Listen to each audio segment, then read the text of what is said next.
یعنی آپ ابھی گھر سے نکل کر یہاں پر آئے ہیں نا، کیوں آئے ہیں؟ قمر شاہ صاحب کو خوش کرنے کے لیے آئے ہیں، یا مجلس حسین یا مجلس اہل البیت میں شرکت کے لیے آئے ہیں؟ یہ ذہن میں رکھیں، بڑا اہم نقطہ ہے۔ ہمارے ہاں بڑے بڑے بانی آتے ہیں، بڑی بڑی مجلسیں کرواتے ہیں، لاکھوں روپے خرچ کرتے ہیں، بڑا اہتمام کرتے ہیں، اور آنے جانے کا کرایہ بھی ہر ایک کو دیتے ہیں، اور بہت کچھ کرتے ہیں۔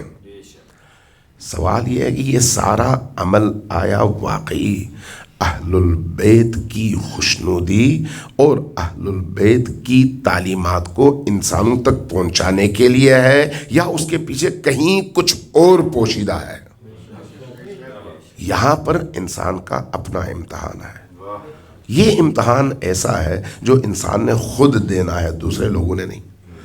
اس لیے میں اگر بولوں تو یہ میرا بولا ہوا لفظ اگر حقیقتاً خدا کے لیے ہے تو وہ ایک لفظ بھی بعض اوقات میری نجات کا ذریعہ بن سکتا ہے۔ لیکن اگر وہ میرا بولا ہوا لفظ، میرا بولا ہوا جملہ میری اپنی خواہش کی تکمیل کے لیے ہے تو میں صبح سے شام تک بولتا رہوں، میرے اس بولنے کا نہ اثر ہوگا اور نہ اس کی کوئی قیمت ہوگی۔ اس لیے نیت شرط اول ہے۔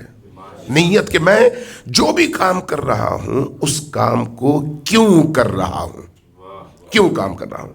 مجھ سے اگر پوچھا جائے کہ تم ممبر پر کیوں بیٹھتے ہو، میرے اندر مجھے جھانکنے کی ضرورت ہے کہ میں ممبر پر کیوں بیٹھتا ہوں۔ کیا اس لیے کہ میں خطیب کہلاؤں؟ کیا اس لیے کہ میں ذاکر کہلاؤں؟ کیا اس لیے کہ لوگوں کے درمیان میں مشہور ہو جاؤں؟ کیا اس لیے کہ لوگوں کو زیادہ جب میں اس طرح کی باتیں سناؤں، نکات سناؤں، یہ سناؤں، وہ سناؤں تو لوگ میرا بڑا احترام کریں گے؟